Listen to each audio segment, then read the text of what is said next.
Y por último, lo que nos queda ver es cómo analizamos todo esto que hemos estudiado, ¿vale?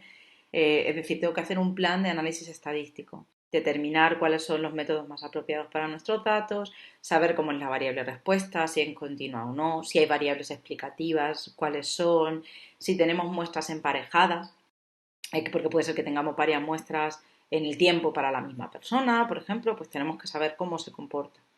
Tenemos que realizar un solo test o tenemos que hacer muchos, que esto va a ser nuestro caso cuando vayamos a analizar diferencias genéticas, pues vamos a tener muchísimos contrastes de hipótesis, muchísimos test, ¿vale? En ese caso tengo que corregir por multiplicidad, ¿vale? Que es una de las cosas que aprenderemos también. ¿Cómo se determinará la validez de ese método? Por ejemplo, con la potencia, o además vamos a ver cosas como validación cruzada, que eso es lo que os decía de la corte de validación, por ejemplo, dejar un subconjunto de los datos para después poder validar el método. Tengo que establecer un plan, cómo lo voy a hacer, ¿vale? Habíamos hablado de hacer una receta de cómo recoger las muestras, pero también debemos añadirle cuál es el diseño, qué niveles de las variables vamos a estudiar. Si, por ejemplo, esto ya lo hablamos, si vamos a elegir dosis, pues tengo que marcar qué dosis son las que vamos a estudiar. Luego, aleatorizar las muestras a las distintas dosis, ¿vale? Si tengo varios individuos y les voy a dar varias dosis, pues tendré que aleatorizarlos entre las dosis. Establecer qué condiciones hay que controlar, y todo esto es muy importante que quede registrado en algún sitio, ¿vale? Lo que hemos visto en estos vídeos es unas nociones muy básicas de todo lo que contiene el diseño de experimentos, que podría ser una asignatura completa o dos, pero la idea es que todas estas cosas las tenéis que tener en cuenta o tenéis que consultar con alguien a la hora de diseñar un experimento y hacer un registro de lo que vais a hacer. ¿Y por qué es importante? Pues es importante que esté registrado en alguna. Ya hay entidades públicas, de hecho, que lo hacen, como el Open Science Framework o el clinicaltrials.gov, que lo que se encargan es de recoger estos proyectos de investigación, de estos diseños y tenerlos ahí guardados. ¿Para qué? Pues para que todo sea transparente.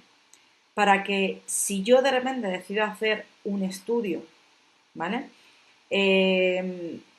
Y me sale, imaginaros, yo cojo una variable que quiero estudiar para ver si tiene un efecto una determinada dosis de un medicamento, ¿vale? Si mejora las condiciones de los pacientes.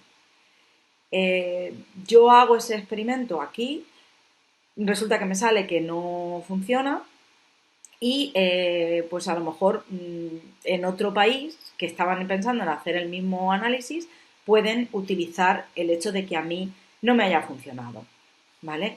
Eso es fomentar la transparencia también. Luego, además, es muy importante porque hay una cosa que se hace mucho y es, yo empiezo con una variable, imaginaros que empiezo a medir la calidad de vida y hago las distintas dosis del medicamento, voy apuntando las calidades de vida y todo bien.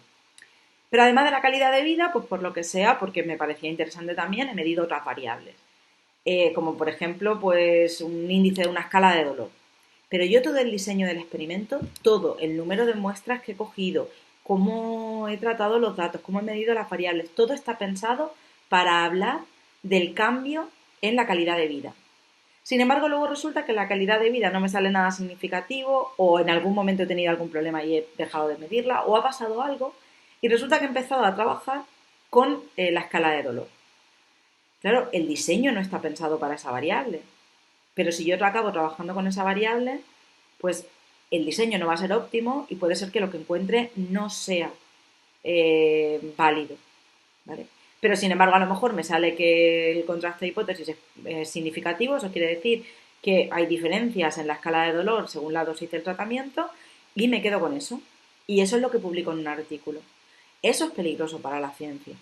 Entonces, eso es lo que el registrar el protocolo, eso lo evita, ¿vale? Y además, bueno, lo que decía del seco de publicación, porque es habitual que solo se publiquen resultados positivos y los resultados estadísticamente significativos no se muestran.